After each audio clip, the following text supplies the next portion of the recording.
25 Cromwell Street, Gloucester, home to Fred and Rose West and their 9 children. Outside, an ordinary family home. Inside, the scene of some of the most horrific crimes in British history. I had both these faces hovering over me. And they said, "We're going to kill you, and we're going to bury you under the paving stones of Gloucester." A house of utter depravity, which shocked even the toughest investigators. And it was obvious it was a human thigh bone, and female and young. Officers searching 25 Cromwell Street have today discovered what they believe to be another set of human remains. You are facing something that you have never, ever seen before, and you really don't want to see it. This is the true story of Fred and Rose West.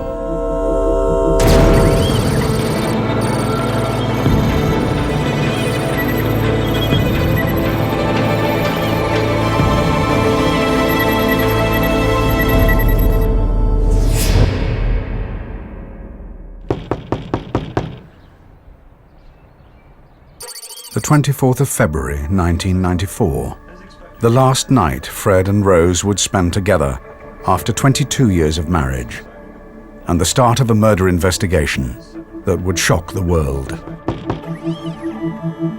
Fred West, a builder in his 50s, worked hard to pay for his house in the centre of Gloucester, where he lived with his devoted wife Rose and their children. These were people who were well regarded. I mean, they weren't highly regarded, but at least well regarded by most of those around them. A bit eccentric, a bit odd, but do anything for you. Summer 1969. Rose was waiting for a bus when Fred first saw her. She was almost 16, and Fred was 28. Fred tracked Rose down to the cafe where she waitressed. Thick-set and strong, the son of a farm labourer, Fred got his way with the women he pursued. Soon, Rose was Fred's lover, and pregnant with their first daughter, Heather. Over 20 years later, and Heather had been missing for 7 years. Allegations of sexual abuse within the West family alerted Gloucestershire police to Heather's disappearance. After an initial search failed to locate her, Detective Superintendent John Bennett was brought in to investigate. What that basically meant was that either she had gone abroad illegally because she wouldn't have had a passport, or was dead. The police search quickly centred on the West's house in Cromwell Street. It was some form of a family joke that Heather was under the patio at Cromwell Street. This being mentioned mostly by Fred and Rose West to their children when they'd done something wrong, hadn't eaten their food or refused to go to bed or been naughty in some way. On the 24th of February, the police moved in to search Fred West's garden. He was saying that there was no truth in this and that he was going to sue the police for the damage they were causing to his home. Slab by slab, the police removed Fred's patio. They found nothing at first. Then, digging deeper, something caught their eye. It was a bone, but was it human? They called in forensic pathologist Professor Bernard Knight to find out. And it was obvious that, 2 seconds it was a human thigh bone, and female and young. Fred had broken a sewer pipe at some stage in his digging. So I was digging through a mixture of Gloucester clay and, of course, the sewage. So it was a sort of black, sticky mess. But then when I went into this hole, or at least I think there's a police officer down there, and he handed up some bits. And I looked at these. I remember looking, I think, at Inspector Bennett and saying, well, either she's got 3 legs or you've got more than one. The police had found the remains of 2 bodies.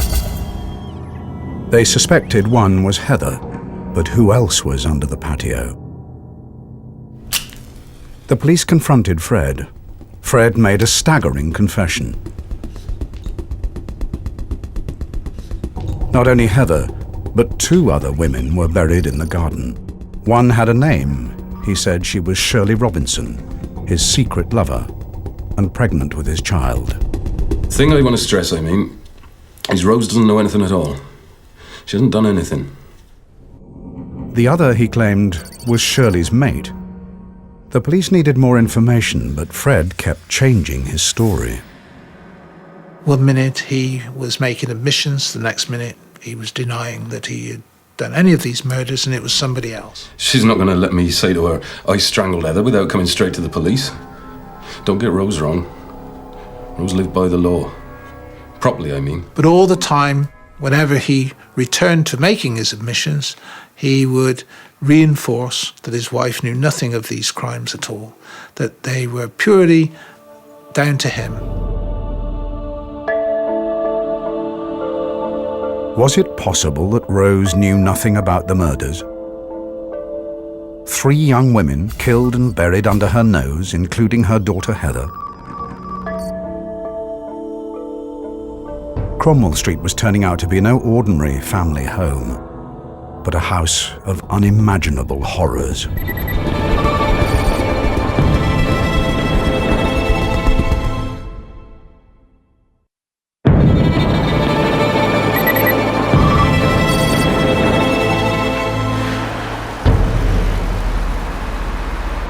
In 1994, one of the biggest criminal investigations in Britain began in an ordinary house in Gloucester. The remains of 3 young women had been recovered from under the patio at 25 Cromwell Street. One of the victims, Heather, was the teenage daughter of builder Fred West, who'd confessed to all 3 murders. Now, Fred had started to change his story. But in one thing he was consistent. His wife, Rose, knew nothing about the murders. I know she doesn't like the law, but she'll not have it broken. He even started to converse with the officers off tape, almost suggesting that he wasn't guilty of murder, he was guilty of manslaughter, that he would be out soon, that this would all be some big tragic accident that he would portray. Was this a case of manslaughter, as Fred claimed, or were his quick confessions masking something far more sinister?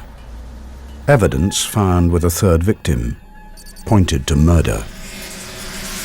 One of them had a black plastic or leather belt with a buckle, again put round under the chin and over the top of the head. Of course, because all the soft tissues had gone, everything had sort of moved a bit and fallen about, but it was obvious that this was some kind of bondage thing on the head. But who was the 3rd victim? All the police knew was what Fred had told them. She was the friend of his secret lover, Shirley Robinson, the 2nd victim found at Cromwell Street. It was obvious it was going to be hard to identify these bodies because the bones themselves never give you any clue as to who the person is, not the bones. Usually it's the face, the skull and the teeth. And of course that's the province of Professor Whitaker.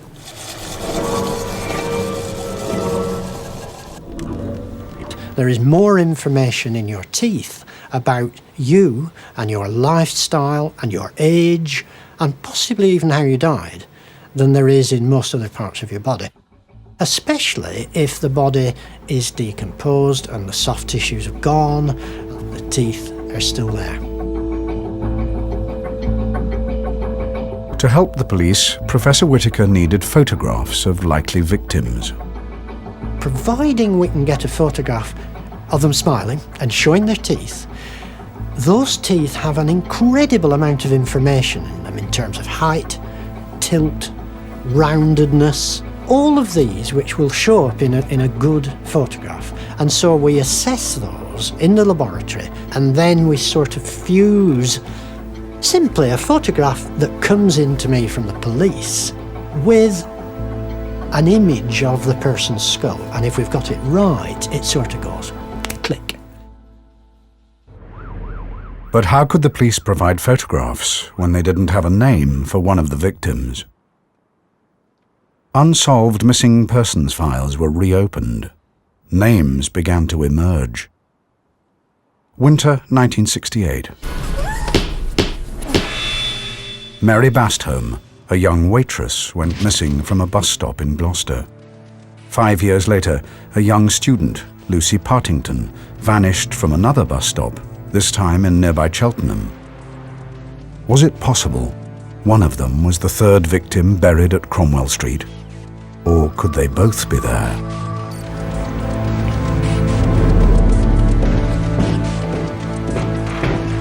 Forensic psychologist Paul Britton was brought in to profile Fred West and answer the burning question, were there other victims? I was in a position where I had paperwork that went back 20, 30 years. And as I began to look at that, then the bells began to ring rather grimly for me. Because what I began to see were some of the hallmarks, the highlights of a very dangerous offender. Not at all the man that I'd been told might be sitting downstairs. My view was that all that had happened is you had simply seen 3 high points, and that it was very unlikely, unthinkable really, that you were going to have silences across the intervening years. The time between those 3 marks was going to be filled with other sorts of murder, other sorts of killing.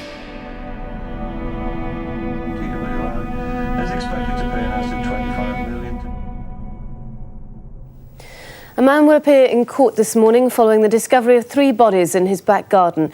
52-year-old Fred West from Gloucester is accused of murdering the women, including his 16-year-old daughter Heather, who disappeared in 1987. I listened to the news and I just went straight back to 1972, and I was there again, and I remembered those words, you know, bury me under the paving stones. There was hundreds of girls, and I thought paving stones, patio, same thing. Caroline Roberts looked after Heather when she worked for the Wests as a nanny. Deeply disturbed by news of her death, she rang the police to offer a statement. That night I couldn't sleep at all. I knew the police were coming in. I was trying to remember all the things that I took 22 years trying to forget.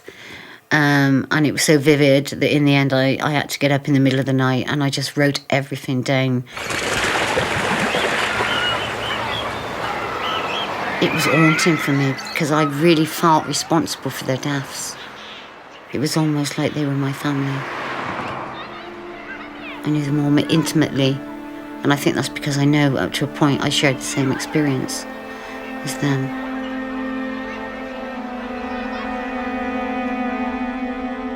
Another call to the police, this time from a friend of the parents of Linda Gough, a girl who had gone missing in 1973 and whose last known address was 25 Cromwell Street. New information started to emerge. During the course of looking for her, Mrs. Gough had gone to the address and been told by a woman and her husband, Linda had left some time previously. Linda's mother had noticed that Rose was wearing her daughter's slippers. If this was the case, and Linda was one of Fred's victims, it was possible Rose knew about the murders. She's not here. He was also wearing a cardigan or some knitted clothing that was Linda's, and outside on a whirligig type washing line was some of Linda's nightwear. The Wests told Mrs. Gough that Linda had moved on, leaving some of her things behind. Believing their story, but unable to locate Linda, June Gough waited for her daughter's return. Years went by, but Linda never came back. Caroline Roberts first met the Wests 6 months before Linda moved in. In her statement to the police, Caroline recalled in chilling detail how the Wests selected their potential victims. This one night I was hitchhiking back from Tewkesbury on my own, and this car pulled up with 2 people in, and this was Fred and Rose West. When I first got in there, I didn't think they were a couple because of the age difference and the fact that she was quite an attractive young girl and he was not an attractive man. As we went on our way back towards Cinderford, we got talking and they seemed really friendly, and that's when I found out they'd just got married and that they had 3 little girls. And they were talking to me and asking me about what I was doing and that, and I said that I tried to avoid being at home as much as possible because my stepdad, we kind of just didn't get on. And with that, they both at the same time just turned around and said, "Hey, would you like to come and work with us, looking after our children?" And within a week of meeting them, I moved in to 25 Cromwell Street. Caroline's job would be to look after Heather, newly born baby May, and Anna Marie, the oldest child from Fred's first failed marriage. One of the strange things was that they had a lot of visitors, mainly men, come into the house. And I used to look after the children while Rose was with these men. And I'm sure she must have told me she was a masseur, which I believed at that time. There was an even darker side to Fred. He'd tell me things like he'd performed abortions. "Oh, don't worry if you get pregnant, Caroline, you know, we can put you right. I can do abortions. I've done abortions before now." And and the sickening thing was that he would say things like, "Yeah, and the women were so grateful, they'd offer their bodies to me straight after." Which, yeah, and I thought, nah, this man's just making it all up. He ain't right. Shortly after, Caroline left Cromwell Street hoping never to return. But Fred and Rose had other plans for her. For Paul Britton, Caroline Roberts' statement made one thing clear: the house was the key. To understand the Wests fully, and what went on inside their home, he needed to visit the crime scene. He needed to visit Cromwell Street. It was an ordinary house. It was one of a row. It was the end one, as I recall, and I think its neighbour on one side was a church. The church walls made the boundary on one side of the house. Going up the stairs, they're quite steep, but as you turn round on the back of the doorway and the bit above the doorway, there is a full-length picture of a woman, very reminiscent of the younger Rosemary, beckoning. Disturbing details of the Wests' lives started to emerge. Bedrooms Rose used for prostitution, fitted with listening and recording devices so that Fred could watch. But most significant of all for Britton was the cellar.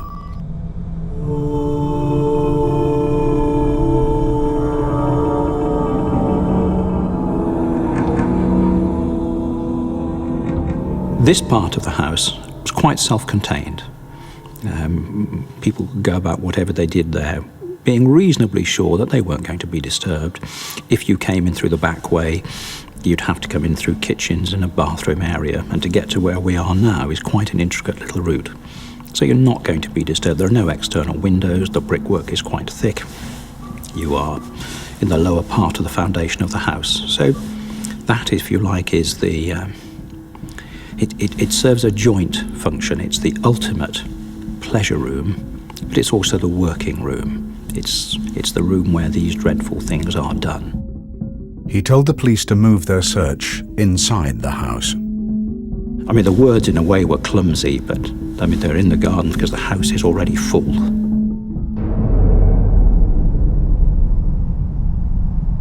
Paul Britton had said that West was a predatory sexual psychopath, and he had said quite clearly that there was a possibility of there being more victims. I'm saying now that you are facing something that you have never, ever seen before, and probably very few of your colleagues have seen, and you really don't want to see it. The police began to search the cellar for more victims. Fred was told they had moved inside the house. He was also questioned about Linda Goff and why Rose had been wearing her clothes. Fred refused to answer. Just after 5:30 that afternoon, I received a phone call from the cell block to say that Howard Ogden, the solicitor who was representing West, had asked to see me urgently.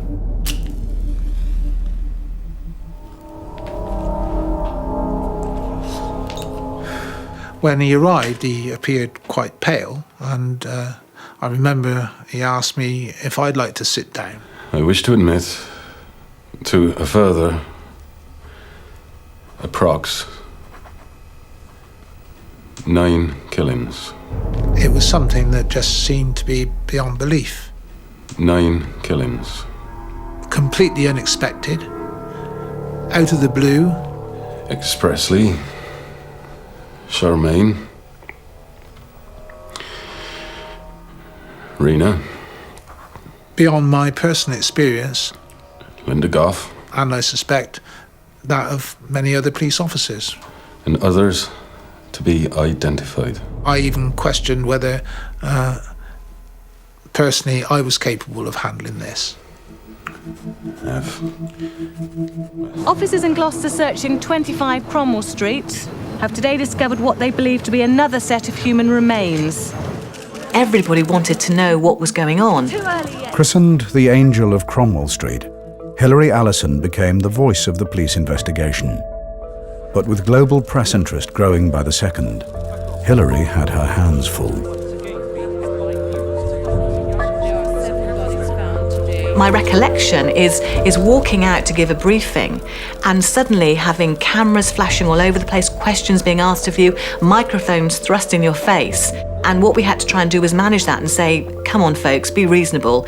Questions one at a time. We will read a statement out for you. We will do some interviews with you individually afterwards if you want it. But please, can you just back? I'd come down Cromwell Street and the place looked like, I don't know what it looked like, a football match with Japanese photographers, and at one occasion the police had barriers up and they sort of burst through at one occasion. I was almost crushed against the wall. It was a bit off-putting when you're just trying to go to work. We had a number of calls from reporters all over the country, national and local, saying, well, we've now heard it's going to be 32 bodies, it's going to be 69 bodies. We've heard that Fred West has fathered 32 children. All sorts of things were being put to us. Now, of course, all we could say at that stage was, look, this is pure speculation. No one has mentioned those figures. As soon as we get any information, we'll give it to you. But we certainly can't get into the business of speculating. Whatever the press imagined, the police now knew there were 12 victims. 3 had been identified: Heather, Shirley Robinson, and now Alison Chambers, who Fred had wrongly claimed was Shirley's mate. I wish to admit. Fred had also confessed to a further 9 murders, including his first wife, Rena Costello, and her daughter, Charmaine. But where were Lucy Partington and Linda Goff? Were they buried in the cellar or hidden in the walls of 25 Cromwell Street? And if they were, how could Fred's wife Rose not know about the murders?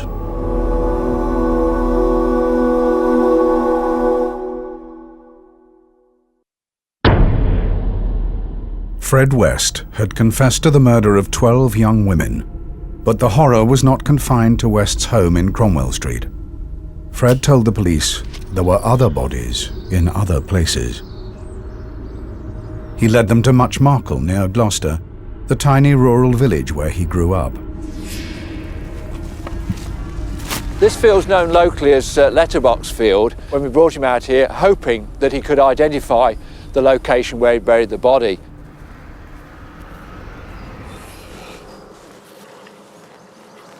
We were very fortunate that within 4 days of starting excavations here, we did recover human remains. And those were subsequently identified as being of Rena Costello, Fred's first wife. Now, she hadn't been seen since 1971, so the body had been in the ground for more than 20 years. But there was something else, something detectives hadn't bargained for. Fred revealed that lying close by was another body, Rena's friend, Anne McFall, who, like Shirley Robinson, had also been pregnant with his child. At the time that we believe the body was buried, the field was completely different. There was a small pond down there, and more than that, the farmer had told us that he'd added about 8 or 9 feet of soil above the original level.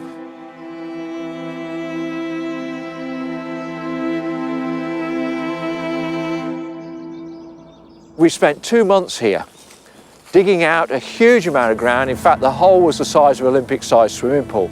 We'd done all this work, and we were almost on the point of closing the operation down when we finally discovered the remains. The recovery of the remains of Anne McFall was rather poignant here because we believe that she was probably the first victim of Fred West, and she was the last one to be found. Inside West's home at Cromwell Street, the police search was also reaching a conclusion. Inch by inch, they'd stripped the house bare. 5 more unknown victims had been painstakingly exhumed from the basement, and in the bathroom, they finally found the remains of Linda Gough. Cromwell Street was empty at last. With nothing left to find, and the media demanding information, the next task for the police was to identify the victims. This onerous task lay in one man's hands. Professor Whittaker was making progress with a skull from the cellar, with a distinctive clue to its identity. This girl must have had some damage to her 2 front teeth. They had crowns on them. These crowns were temporary crowns. Now, to a dentist, this means she had an accident probably. She had the work done to make new crowns. She had temporary ones put on, and she died and was unable to go back for that fitting. The precision of Whittaker's observations led a police colleague to ask him an unlikely question. She remembered an incident from a hockey match many years before, when a local girl had her teeth knocked out, and she asked if it could be the same girl. We had, 10,000 missing girls in Britain. They were in the frame. And a woman police detective says, do you think it could be this girl who was playing hockey? And of course the answer has to be, it's incredibly unlikely, but we ought to check it out. The team was put on to sort this out, and it turned out to be her.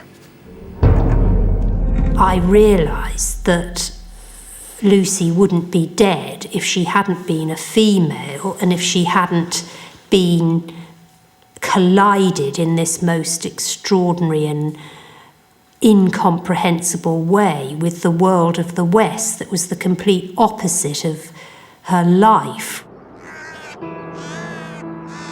The girl who'd once played hockey was Lucy Partington. After 20 years of waiting, Marion could lay her sister to rest. She asked the police if she could see Lucy's remains. I just walked forward and took the lid off, and there it was, and there was something about the shape of it that was just immediately I knew that it was Lucy's skull. It was just like the shape of this dome. I told my mum what we were going to do, and I said, is there anything you'd like me to put in with Lucy's bones? And she gave me these 2 old toys of Lucy's that she'd always kept, that we played with as children, completely beaten up old straw stuffed lion that was called Chocker, and another one that was called Bunny, who was dressed up in his smart velvet trousers. And we put Chocker and Bunny in either side of her skull and wrapped it all up. You know, it was like tucking up what was left. It really helped to make it real.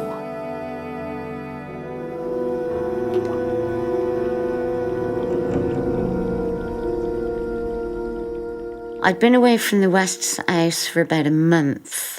And then on December the 6th, I was hitchhiking back from Tewkesbury again, in exactly the same spot that they'd picked me up 5 weeks earlier. When they pulled up, they were both sat in the front, and Rose opened the window, the passenger side, and was all smiling. And then she said, oh, Carol, I'm so glad to see you. I'm really sorry about what happened.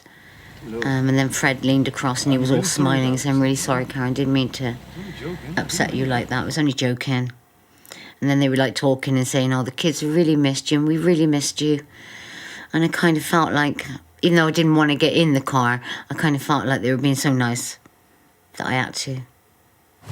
Come on. Okay, thanks. Can you sit in the back, Fred? Have a chat with Carolyn. About 2 miles into that journey, Fred looked at me in the rearview mirror and asked me if I'd had sex. And I just had this feeling come up in my stomach and felt sick. And I thought, oh, here we go again. Check and see. Check and see if she's had sex. And with that, she grabbed my crutch.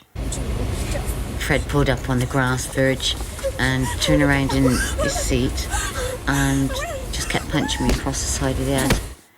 And I was knocked out.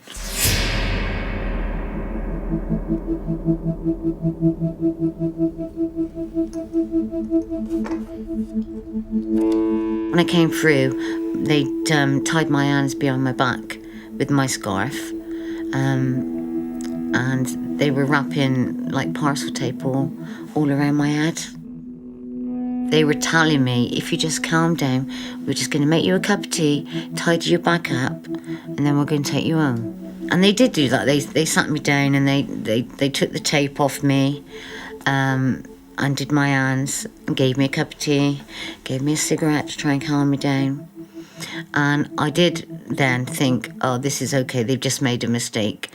They think I'm something I'm not, and I'm going to go home. And a few minutes later, after we'd finished a cup of tea, Rose grabbed hold of me and tried to kiss me on the mouth. These are people, the Wests, probably got more joy, more satisfaction, more fulfillment out of what they did, these poor girls, than anything else in their entire existence. And the fact that they did it together heightened the value and the pleasure to them. Fred was mostly watching.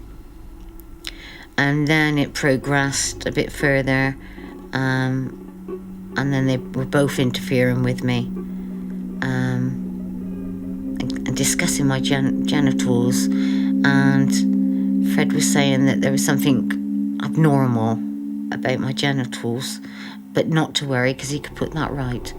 If you look at what happened to her, you see the antecedents, you see the script, if you like, for many of the things that were to come later and to be enacted with the victims who were murdered most terribly. And so they decided to stop and, right, we'll calm you back down now. We're going to take you home soon. Get me another cup of tea, take my gag out while I have this cup of tea, and a cigarette. And then it starts again. The Wests used her for their immediate sexual gratification. That was important to them. They raped her, they dominated her, they controlled her. But remember, even at this stage, they were not in a hurry. They didn't expect to kill her necessarily, but neither did they expect her to be gone from them very soon. One of their weaknesses, one of their areas of being blinkered, is not really to understand that other people really are sentient, active people. And that means if they can get away, they will. If they can oppose, they will. And so I tried to shout out. Rose put a pillow over my head and smothered me. First I was kind of struggling with it, and then I thought, no, just go with it. You know, you kind of give up. And it's just so easy to just let it go. Just go off to sleep and that's it, it's over with. Fred came back and pulled the pillow off me, and that's when they ripped me up by my neck. And that's when they threatened to kill me. They said, I had both these faces hovering over me. And they said, we're going to keep you in the cellar and we're going to let our black friends use you. And when they finished with you, we're going to kill you. And we're going to bury you under the paving stones of Gloucester. And he added that, you know, there are hundreds of girls buried there. The police haven't found them, and they're not going to find you.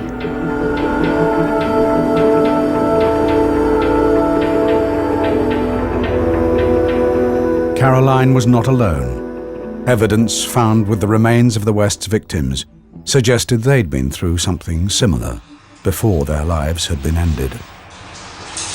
We found one knife. It couldn't have been the knife that dismembered them because it was a long bread knife type, which was a bit round-ended, couldn't be used for that. And the other things, of course, were bondage materials, I suppose you'd call them. They were sort of masks of sticky tape, stuff you tape on parcels, wrapped around the head, and some plastic tubes which had been pushed up nostrils. Pretty bizarre stuff. Remember, if you look at what happened to these young women, you see a progression of debasement, of mutilation. You see physical mutilation. All of these things are much more enjoyable when they can be repeated in discussion, in shared memory after the event. And this would be an area where Rosemary, for Frederik West, would be absolutely vital. She had enormous value to him. In 1972, Caroline Roberts was raped, abducted, and nearly murdered by Fred and Rosemary West. They spared Caroline after she promised to stay silent about her ordeal. She slipped away at the first opportunity and went to the police. Still traumatized, Caroline was unable to face a rape trial, so the police charged the Wests with indecent assault. Fred and Rose were released with a £100 fine. I think the most shocking aspect of the West case is that it ever got to being a set of serial killers plying their trade. Everything that we know about the Wests was evident in that first case that went before the magistrates all those years ago. Instead of serving a prison term for rape, the Wests were free to murder Linda Goff, Lucy Partington, and Carol Ann Cooper before the year was out.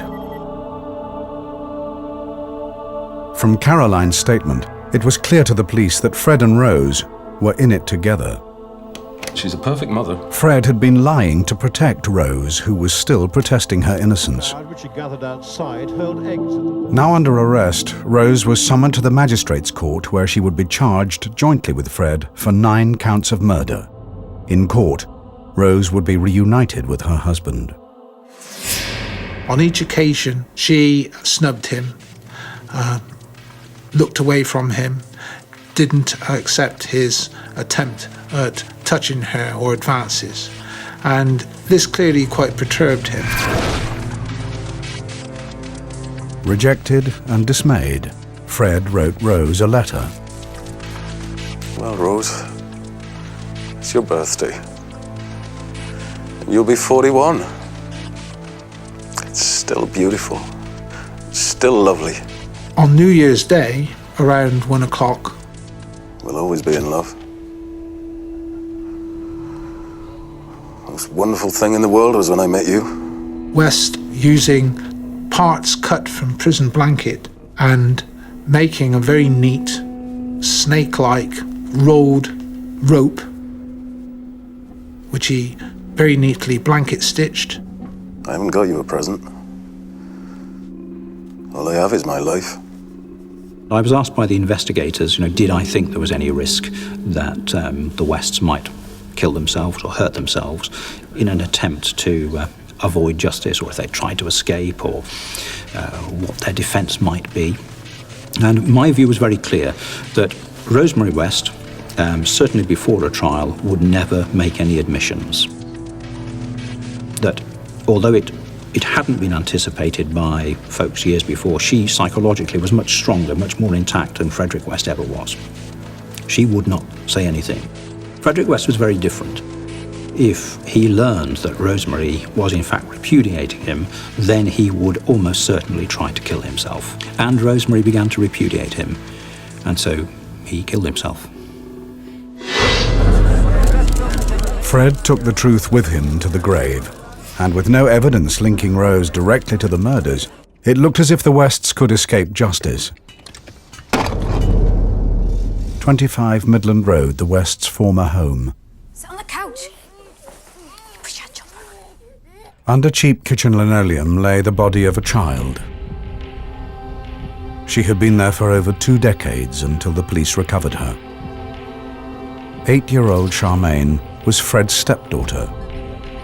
Her mother, Rena Costello, had been murdered by Fred and buried in a field at Muchmarcle. Charmaine had last been seen in 1971, the year Fred spent 9 months in prison, leaving Charmaine in Rose's care. If it could be shown that he was in prison when this unfortunate child died, was murdered, then he clearly couldn't have done it. And Rosemary had a problem. It was the vital evidence the police needed to convict Rose. But there was a hitch.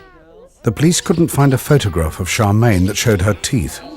Without it, Professor Whittaker couldn't determine the date of her death. And without a date, Rose West would get away with murder.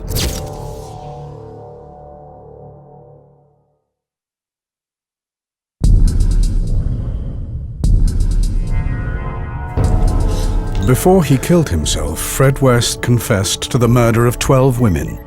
9 were found at Cromwell Street, and now 2 more burial sites had been uncovered. Rena Costello, Fred's first wife, and her friend, Anne McFall, had been found under the fields at Much Marcle. And now Charmaine, Fred's 8-year-old stepdaughter, was being exhumed from 25 Midland Road. With Fred West dead, and no evidence to link Rose directly to murder, it looked like the Wests could escape justice. The police needed to convict Rose of murder. They needed to prove their hunch that Rose killed Charmaine while Fred was in prison. To prove this, the police had to find a photograph of Charmaine showing her teeth, so Professor Whittaker could match it to her skull and work out the date of her death. Well, I was actually sort of almost in despair. The really sort of professional answer that I wanted to be able to give, well, 2 professional answers. Who is it? And when did she die? I couldn't answer either of them. Then Professor Whittaker had a stroke of luck. A fax, intended for Rose West's defense team, was sent to him by mistake. I couldn't believe it. Out came not a kind of sort of document, which I could sort of look away from and, turn it over and take away. It was a photograph. And it kept coming out, as faxes do, and it came bigger and bigger and bigger. It was the photograph of Charmaine West that we'd been looking for months and months and months. The police were also able to locate the photographer, who not only remembered the session, but also had a record of the date he'd taken it. This was the breakthrough they needed. Now that they had a reference point, Professor Whittaker could measure the amount of growth in Charmaine's teeth between the time the photo was taken and the point where growth had stopped. This gave him a probable date for Charmaine's death. The police had proved their hunch. Fred was in prison at the time. Finally, the case against Rose was building. Now they had a jury to convince. Rose West's trial began in Winchester in October 1995. Accused of 10 counts of murder, she pleaded not guilty to all charges. The prosecution needed an ace card. Caroline Roberts was asked to take the stand. I thought, right, I'm an adult now. Back then I couldn't have handled it, but now I can handle this. I'm going to do it. What had happened to me had happened to these girls, and I wanted to at least get justice for them. And this time I didn't care what anybody said or thought about me. I was going in there and I was going to stand up to them. I knew she wasn't innocent. When I was attacked, the nearest I came to death was at her hands. And so I knew she was capable of murder. Had the combination of Caroline's strong witness statement and Professor Whittaker's evidence from the photograph helped to swing the jury? The jury came back. Rose West was found guilty on 10 counts of murder. The trial judge, in sentencing her, said she should never be released. She has always, from that time and continues to do so, maintained her innocence. Juanita Mott, Therese Siegenthal, Linda. I know that Rosemary West was sexually abused as a child by her father, and I know that when she was 15, she was abducted from a bus stop and raped, and that 4 years later, when she was 19, that's what happened to Lucy. Catherine Costello. And I gradually, as the years have gone by, I've felt more compassion for her. Lucy Partington. And I do hope that something of her life can be healed. The thing about Rosemary West is that she was in effect a blank canvas. And the thing that Frederik West did was to provide a platform, to provide a runway that she flew from. He was able to nurture her, to encourage her, to, if you like, show her the way. What he didn't anticipate, I'm quite sure, but was enormously gratified by was the fact that she flew past him.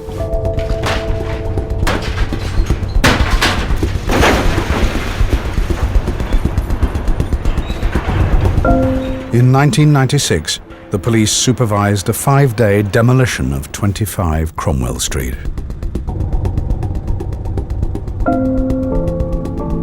Speculation about other bodies, other possible victims of the Wests never found by the police, continues to this day.